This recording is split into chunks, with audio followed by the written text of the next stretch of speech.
on voit l'image du Dieu venu ici. Dieu qu'on ne peut pas voir avec les yeux, mais on peut le voir par toi. Amen.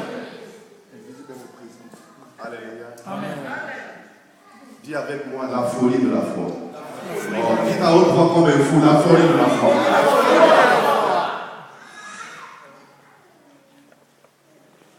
Beaucoup de gens qui ont bénéficié des miracles au temps de Jésus, même au temps de l'Ancien Testament jusqu'au temps de Jésus, ainsi que le temps des apôtres, c'était des fous. Des gens qui savaient créer le numéro pour attirer le miracle vers eux. Alléluia. Je vais conclure parce que je vous ai dit qu'il n'est pas question de prendre beaucoup de temps, mais il est question de prendre seulement une phrase et ça enflamme toute ta vie. Je vais vous lire seulement, pas même tout un verset, mais une paragraphe. Amen. Amen. Et tu ne rentreras pas tel que tu étais venu. J'aimerais te voir rentrer une autre personne. Tu étais venu une autre personne, mais tu dois quitter ici une autre personne. Est-ce que tu as la foi? Est-ce que tu le crois? Lève-nous pour lire un seul passage, une seule paragraphe de la Bible dans 2 Corinthiens chapitre 4 verset 10. Non, 1 Corinthiens 4 10. Là, on va lire comme de vous. Je voudrais voir chacun lire. Si tu n'as pas de Bible aujourd'hui, je te permets de lire à côté de vous, chez votre voisin. Mais prochainement, je ne vais pas te permettre. Prochainement, je dois te voir avec la Bible. C'est quand même une folie, dans le mauvais sens, que depuis que tu es en Christ, tu n'as pas de Bible. C'est que tu n'aimes jamais Dieu. J'aime les musulmans dans un sens où, et c'est le Coran. Pour le Coran, ils peuvent mourir. Tu brûles le Coran, tu meurs. Mais les chrétiens sont trop légers. Amen. Ils peuvent même avoir sa Bible, mais ils ne la lisent jamais. Mais les musulmans sont catégoriques avec leur Coran. Vous y êtes? Amen. Écoutez, on ne va pas lire comme tous les jours. On va lire comme des fous. Amen. Je disais 4-10, ok? 1 Corinthiens 4-10. Vous y êtes? Amen. Chacun dans sa version, tu dois lire, hein? Librement. 1, 2, 3, allez-y. Non, pardon. C'est pas ça. Est-ce qu'un fou peut lire comme ça? Non. Nous sommes fous. Ah, voilà. Recommençons. Nous allons lire à haute voix, avec autorité, et tu penses à ce que tu lis. La seule phrase là seulement. Allez-y, 1, 2, 3. Nous sommes fous à cause de Christ. Mais vous êtes sages à Christ. Nous sommes faibles, mais vous êtes forts. Vous êtes honorés et nous sommes méprisés. Voilà. Bon, revenons à la toute première phrase. Est-ce qu'on a dit nous sommes logiques avec Christ? Non.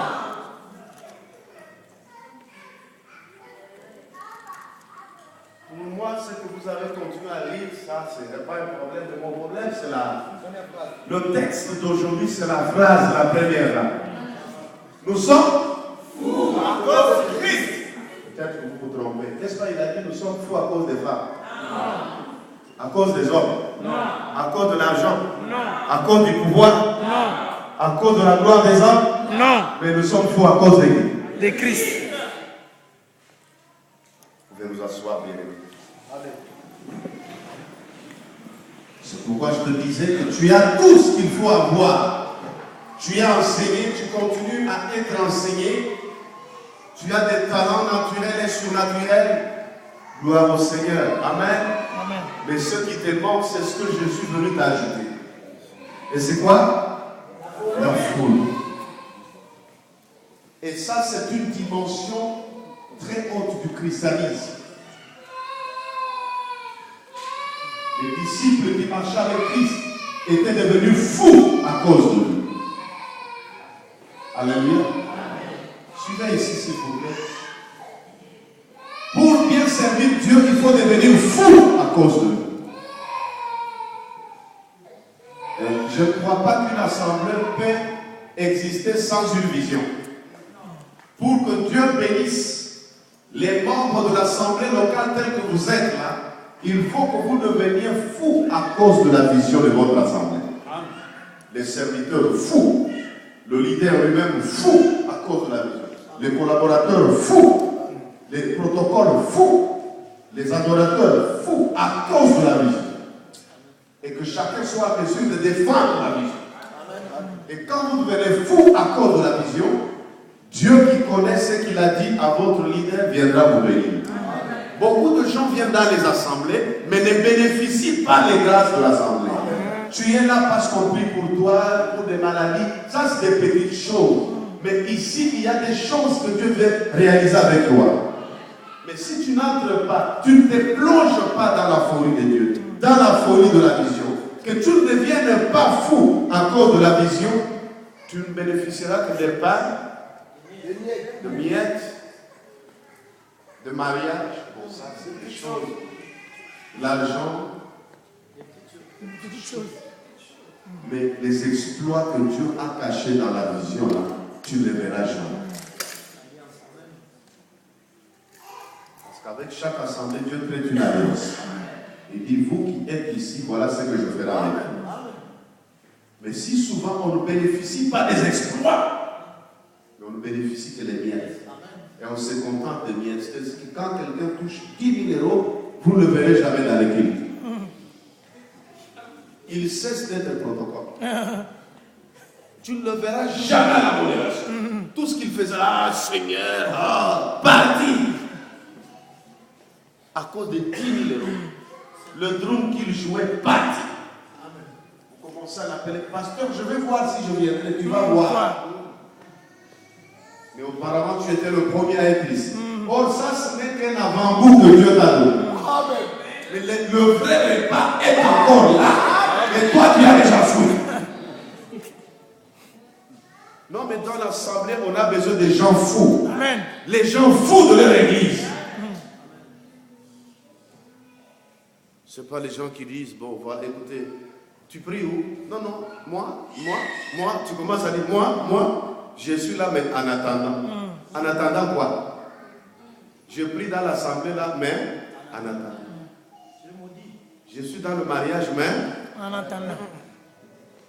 Je suis en France, mais en attendant. Non, ne sois pas là en attendant. Sois là parce que Dieu veut que tu sois. Amen. Tu es dans cette église parce que Dieu veut que tu sois. Amen. Tu es dans le mariage là parce que Dieu veut que tu sois. Tu travailles là où tu travailles parce que Dieu veut que tu sois. Si Dieu fera d'autres choses, que à lui seul la gloire. Mais comme tu es là, tu es là. Et il faut être déterminatif. Et tu verras ta vie prendre l'autre ampleur. Alléluia. Oh, la folie a disparu. Alléluia. Nous sommes fous. Frères et sœurs, vous voyez dans la Bible, il y a des gens qui ont vécu des miracles. Quelqu'un comme Zachée. Il était collecteur d'impôts dans le service public, le service de l'État. Amen. Mais il a entendu parler de Jésus qui passait. Il s'est dit, si je reste avec ma gloire, je vais rater cette opportunité. Les occasions peuvent revenir, mais l'opportunité vient une seule fois. Il faut que je voie cet homme. Zachée n'avait pas besoin que Jésus priât pour lui pour la maladie, non. Il n'avait pas besoin de mariage, non. Il n'avait pas besoin que Jésus lui donne les pains, non. Mais le problème c'était de quoi? Que je le vois. Quand tu viens dans l'assemblée, viens avec la pensée de voir Jésus, pas voir les hommes. Quand tu viens avec cette intention-là, cette folie-là, tu ne vas pas rentrer seul. Même si tu étais venu seul, tu vas rentrer avec Jésus à la maison. Zachée était venu seul, mais il est rentré avec Jésus dans sa maison. Et les gens trop logiques, trop simples plus que la sainteté, trop purs que la pureté, commencent à murmurer. Lui qui est trop saint, il va entrer dans la maison de qui? Du pécheur. Écoute les gens trop logiques. Je les appelle souvent dans les églises. Nous avons des gens comme ça, des philosophes spirituels. Ils philosophent sur tout, même ce qui les concerne pas. Ils veulent toujours connaître les vies d'autres personnes. Comment cette soeur, comment ce frère, est-ce que c'est ton frère? Jésus savait pourquoi il est allé chez Zachée. Mais les philosophes, les analysent, commencent à analyser. C'est pourquoi je dis qu'il y a les gens trop simples plus que la sainteté. Mais écoute la réponse du Christ. Il dit, ce ne sont pas ceux qui se portent bien qui ont besoin de médecins, mais ce sont les malades qui ont besoin de médecins. Moi, je suis sauveur. Zachée s'est trouvé pécheur. C'est pourquoi je me suis intéressé à lui. Je disais qu'il faut être équilibré. Tu vois un serviteur, un homme de Dieu, faire quelque chose, peut-être qu'il en a la directive. Il ne faut pas commencer à condamner. Peut-être que ce que tu ne comprends pas aujourd'hui, tu le comprendras 10 ans après. Parce que dans le monde, on parle des arriérés mentaux, n'est-ce pas? Mais il y a aussi des arriérés spirituels. Des gens qui ne comprennent les choses que 15 ans après. Ce qu'on condamne aujourd'hui, on va être révélé après 20 ans.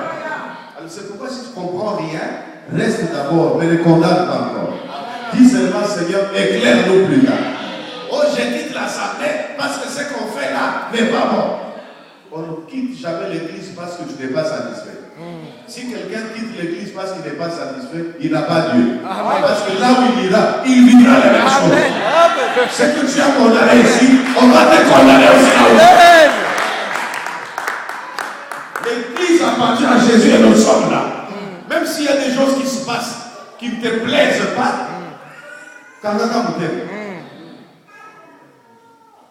peut-être que tu les comprendras après.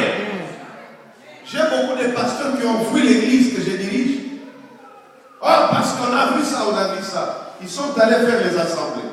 10 ans plus tard, ils reviennent se repentir pour dire, ah, on a compris.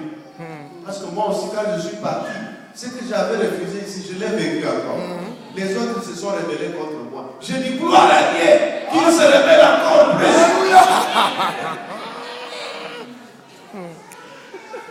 Alléluia. Oh.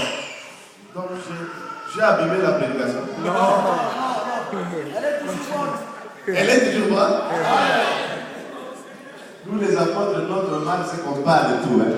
On ne cache jamais parce que j'aimerais que dans quelques minutes que j'ai parmi vous, que je laisse quelque chose. Amen. Si tu étais sur la voie de partir, ne pars pas. Amen. Si tu pars, l'esprit qui m'a envoyé va te poursuivre. Amen. Reste là, reste là. Reste là. Reste là. Dis à celui qui a voté l'apôtre, a dit reste là. Mais dis-le. L'apôtre a dit reste là.